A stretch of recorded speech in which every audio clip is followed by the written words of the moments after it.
c'est l'un des plus petits pays d'Europe, au site encore préservé. L'Albanie séduit les amateurs de nature, les voyageurs curieux des découvertes. Au bord de la rivière Ozum, Berat, la ville aux 1000 fenêtres. Allusion à l'empilement de ces maisons ottomanes, toutes en pierre blanche. La vue est fantastique, c'est vraiment grandiose. Toutes ces montagnes, toutes ces maisons avec les fenêtres. Classé au patrimoine mondial de l'UNESCO, le centre historique se découvre à pied, à travers les ruelles pavées. Tour à tour byzantine, serbe et ottomane, la cité se dévoile pas après pas.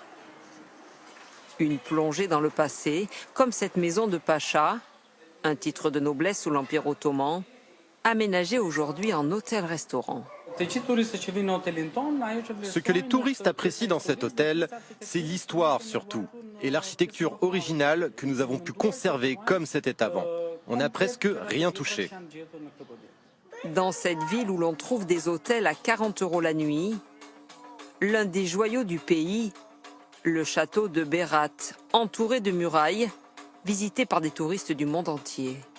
Je suis indien. Je suis né en Allemagne. Je suis indien et je vis à Dubaï. Très prisée des Albanais et des vacanciers, la région de Permet, réputée pour ses sources d'eau chaude.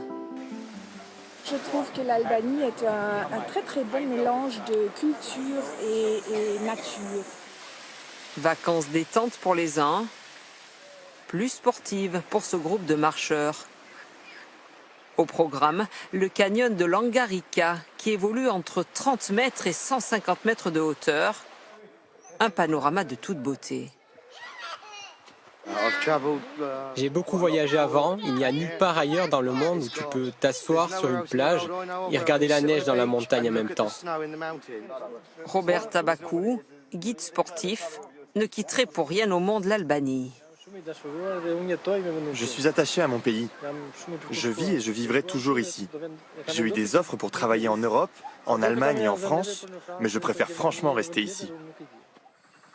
Pour profiter des paysages, certains optent pour un hébergement au grand air. Le temps d'une pause, avant de partir à la rencontre des habitants, comme ce producteur de feta, un fromage très consommé ici. Moi, j'utilise le lait de brebis et de chèvre que m'apportent les villageois.